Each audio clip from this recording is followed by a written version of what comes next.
अस्सलामुअलैकुम दोस्तों, कैसे हैं आप सब। उम्मीद करती हूँ आप सब खैरियत से होंगे।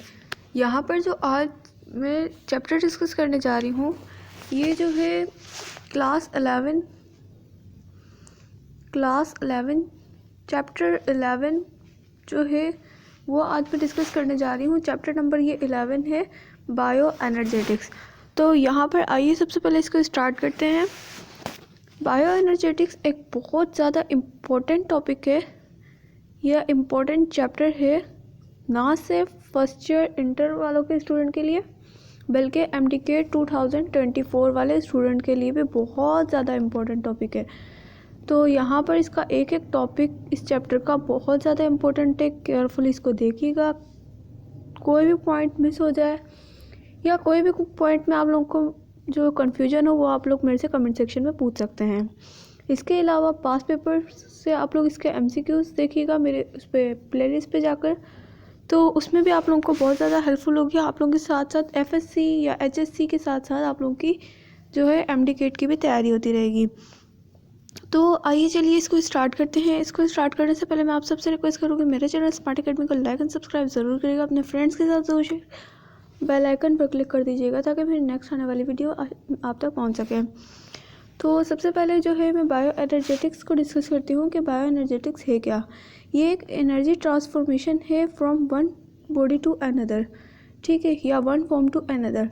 यहाँ पर ये क्वांटिटेटिव स्टडी ऑफ एनर्जी है। बायोलॉजिकल एनर्जी जो है वो इंफॉर्मेशन जो ट्रांसफॉर्मेशन फॉलो करती है, वो किसको फॉलो करती है, वो लॉ ऑफ थर्मोडायनेमिक्स को फॉलो करती है, ठीक है।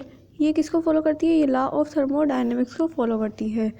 तो यहाँ पर जो जो इम्पोर्टेंट पॉइंट है मैं उनको हाईलाइट करूँगी, आप लोग उनको जो है नोट डाउन कर लीजिएगा।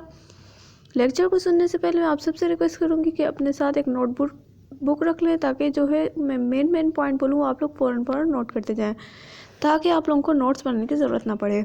यहाँ पर जो है सबसे पहला हमारा बहुत इंपॉर्टेंट टॉपिक, बहुत ज़्यादा इम्पोर्टेंट टॉपिक, और ये किस लिहाज से इम्पोर्टेंट है ये मैं आप लोगों को बताती हूँ। तो सबसे पहला हमारा जो टॉपिक है वो है फोटोसिंथेसिस। फोटोसिंथेसिस किसके अंदर होती है, सबसे पहले आप लोगों को ये देखना होगा, ये होती है हायर प्लांट्स के अंदर, जैसे कि एंजियोस्पर्म्स के अंदर। तो यहाँ पर जो इसकी इम्पोर्टेंस है, सबसे पहली अगर मैं इम्पोर्टेंस आप लोगों के साथ शेयर करूँ तो ये सोर्स ऑफ फूड है, सोर्स ऑफ ऑक्सीजन है, एनर्जी कैप्चरिंग प्रोसेस है, एनर्जी पावर जो है वो क्लोरोप्लास्ट और सनलाइट अगर इसको दी जाए तो ये एनर्जी ही रिच कंपाउंड में कन्वर्ट हो जाता है। इसके अलावा H2O जो है वो स्प्लिट करता है और H2O जो है वो फोटोलाइसिस करवाता है। वाटर जो है इसके अंदर रॉ मटेरियल होता है। ये भी आप लोग साथ साथ देख लीजिएगा, जो मेन पॉइंट मैंने लिखे हुए हैं कि ये लिंक नॉन लिविंग है टू लिविंग, ठीक है। और इसके अलावा ये वाटर जो है इसके अंदर क्या होता है, रॉ मटेरियल होता है। इसके अलावा ये रिडॉक्स रिएक्शन कराता है, यानी रिडक्शन और ऑक्सीडेशन जो है वो दोनों चीज़ें कराता है। यहाँ पर मुझे ऐसा कुछ मतलब कि आप लोगों को समझाने का पॉइंट नहीं लग रहा कि मैंने सब चीज़ें इतनी आसान लिखी हैं कि आप लोगों को फ़ौरन समझ में आ जाए। बस आप लोगों को पॉइंट्स नोट करने हैं कि क्या क्या इसमें अहम पॉइंट है।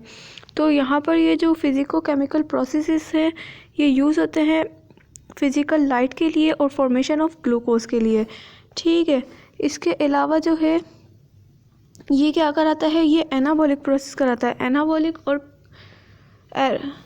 एनाबॉलिक प्रोसेस कराता है। इसके अलावा ये क्या करवाता है, एंटर ऑर्गेनिक प्रोसेस कराता है, यानी लाइट जिसके अंदर लाइट एनर्जी जो है वो यूज़ की जाती है। इसके अलावा ये टेक प्लेस होता है अल्जी, साइनोबैक्टीरिया, प्लांट एंड बैक्टीरियास के अंदर।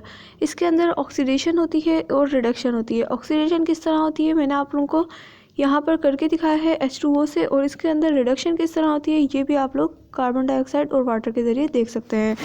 यहाँ पर जो है ये जो एनर्जी जो एक्स ऑर्गेनिक ऑर्गन होते हैं, यानी जो एनर्जी रिलीजिंग कंपाउंड्स होते हैं जिसे हम लोग कैटाबॉलिक प्रोसेसेस कहते हैं। तो यहाँ पर जो कैटाबॉलिक प्रोसेसेस है उन वो एक्स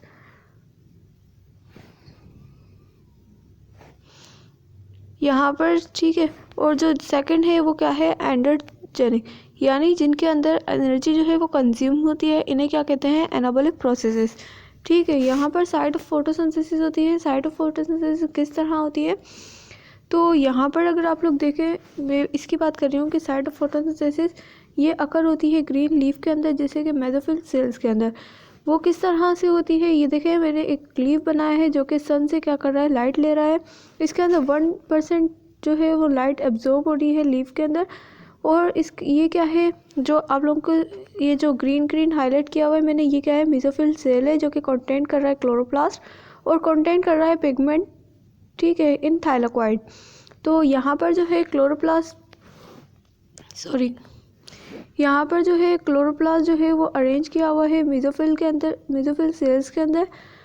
और ये क्या कर रहा है, इनके पास एक ऑप्टिमम लाइट है और फोटोसिंथेसिस के लिए एक ऑप्टिमम लाइट है।